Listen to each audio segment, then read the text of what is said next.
अतीक अहमद के अपराध का अंत कैसे होगा, ये बात खुद अतीक अहमद ने बताई थी, वो भी अपनी मौत से करीब 19 साल पहले। तब वो 2004 का लोकसभा चुनाव लड़ रहा था।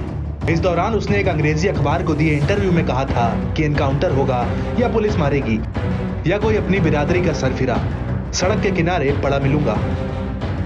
अतीक को आशंका थी कि अपनी बिरादरी यानी माफियाओं में से कोई उसकी हत्या कर सकता है।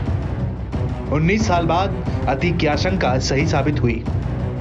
प्रयागराज के धूमनगंज इलाके में अस्पताल में मेडिकल चेकअप के लिए ले जाने के दौरान माफिया डॉन अतीक अहमद और उसके भाई अशरफ की गोली मारकर हत्या कर दी गई। 3 हमलावरों ने इस हत्याकांड को अंजाम दिया। उसके बाद उन्होंने सरेंडर भी कर दिया।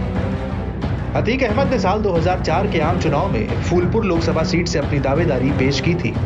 इस चुनाव में उसने जीत भी दर्ज की, लेकिन 19 साल पहले भी अतीक को आशंका थी कि उसकी माफिया बिरादरी के लोग ही उसकी हत्या कर सकते हैं। दरअसल अतीक अहमद इलाहाबाद पश्चिमी विधानसभा क्षेत्र से 5 बार विधायक रहा। फूलपुर से सांसद का चुनाव लड़ा और जीता भी।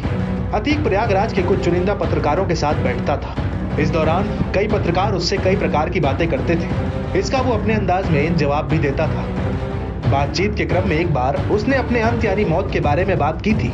प्रयागराज में 15 अप्रैल की रात को जिस प्रकार की घटना घटी, अतीक की 19 साल पहले की उस चर्चा में इसी तरह का जिक्र था। पत्रकारों से बातचीत के क्रम में अतीक अहमद ने लोकसभा चुनाव लड़ने के कारणों पर चर्चा की।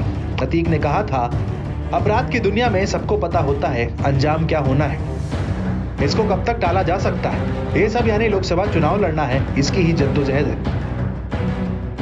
अतीक अहमद ने पत्रकारों से बातचीत के क्रम में देश के पहले प्रधानमंत्री जवाहरलाल नेहरू से भी अपनी अलग ही अंदाज में तुलना की थी।